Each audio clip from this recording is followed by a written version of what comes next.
Hi, welcome to this lesson on trigonometry, right-angled trigonometry. In the last lesson we introduced the other two ratios so that now we have ratios for the tangent ratio, the sine ratio, the cosine ratio, and all of these are little formulas that help us to solve problems involving sides and angles in a right-angled triangle. So we had a look in the last lesson about calculating the lengths of sides using these ratios. Today we're going to have a look at calculating the angles using these ratios, and we do it in exactly the same way that we did with the tan ratio. Hopefully you've had a go at doing that already. So let's have a look. We're going to use these three formulas, by the way, so write them down on the top of your page so that you can refer to them. So here's first example. It says calculate the size of angle A in this right angled triangle. So let's see if we can solve the problem using one of our ratios. So the first thing we need to do is identify which of the three ratios we want to use. So we do that by labeling our sides. So right angle, opposite that is the hypotenuse. Opposite the angle A is the opposite. And then the other side is the adjacent.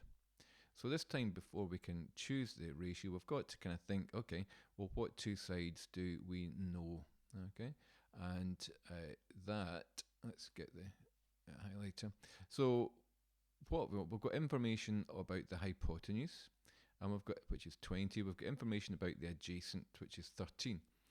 So this time we need the ratio that connects the adjacent and the hypotenuse. So looking back, adjacent and hypotenuse, which one of those three do we use? Adjacent and hypotenuse.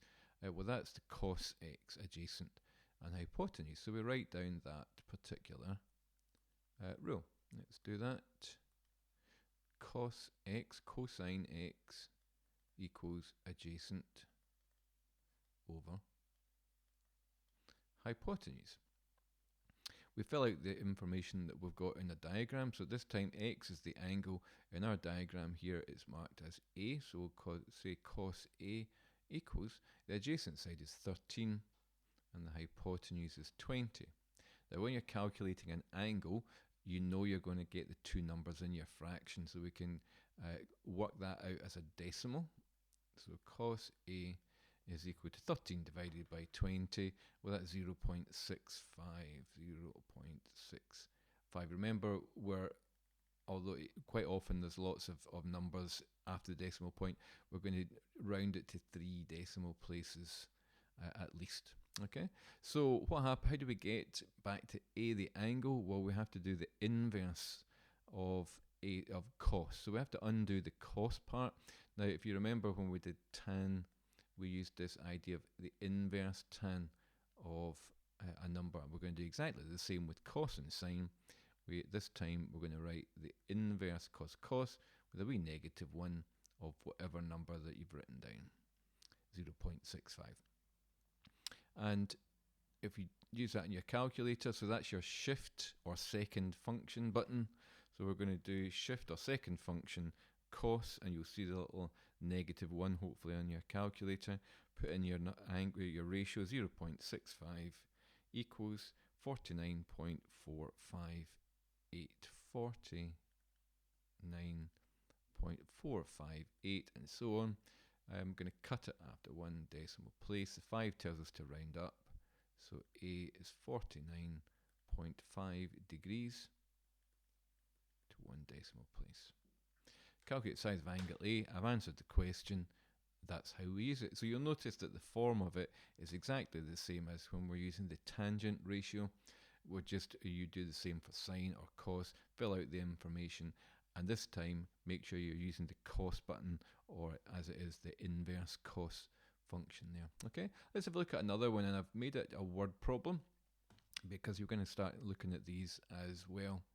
So a 3-meter ladder is placed up against a wall. It reaches 2.2 meters up the wall. Calculate the angle the ladder makes with the ground. So there's no picture, so the first thing that we're going to do is actually draw a diagram. So we've got a wall, and a ground. So here's the ground, and we've got some kind of wall which comes from the ground, and the idea being, of course, that that's the right angle. We always need a right angle, so we're assuming that the wall is straight up from the ground, so that's a right angle. And we've got a ladder. So the ladder is sloping like this. Here we go. There's our ladder against the wall. So we've got a triangle, and we've got some information about it. We've got the idea that it's 3 meter long ladder. So that's the sloping side here is 3 meters. It tells us that it reaches 2.2 meters up the wall. That's 2.2, the height there. And it says calculate the angle the ladder makes. I'm going to call that angle X. Okay, so the first thing you had to do with word problems is to try and visualize it, and you're going to look for a right angle triangle. It's really important that you then label all the information correctly, because the first thing we then need to do is to label our sides. So there's opposite the right angle is the hypotenuse, opposite the angle X is the opposite, and then we've got the adjacent side. Now we need to pick our ratio. So this time we're looking for what have we got? The hypotenuse and the opposite. We're looking for the formula that's using the opposite and hypotenuse. Can you remember which one that is? It's flip back. Opposite and hypotenuse is the sine ratio, sine x. So we'll write that down. Sine x equals opposite over hypotenuse. In the end, you'll end up kind of just remembering them. I'll give you, in the next lesson, I'll give you a wee kind of hint to help remember them. But for now, we're just kind of writing the three formulas down and looking at them. Okay, so fill out all the information. The angle for x is still marked x, so I can keep that as x. The opposite side is 2.2. The hypotenuse side is marked 3. I've got the two numbers in my fraction, so I can use my calculator to work out that 2.2 divided by 3 is 0.73333, and so on. 0.7333 forever and ever. I'm going to cut it to 3 decimal places, remember? So sine x is 0.733. I want to undo the sine. I want to get x, I want the angle on its own. So to work back the way to get the inverse operation, I do inverse sine of that number that I've worked out. And your calculator, shift or second function sine, so you've got the wee minus one thing, 0.733, and we get 47.138, 47.138, and so on. We're going to cut it after one decimal place. Your 3 tells us to round down. So I've worked out my angle x is 47.1 degrees to one decimal place. Remember that x was a letter that I introduced into my diagram to help me solve the problem. It wasn't given to me at the start. The question says calculate the angle the ladder makes with the ground. So I've got to conclude my solution with that information. Okay, the ladder makes an angle of 47.1 degrees with the ground. Okay, so always answer the question.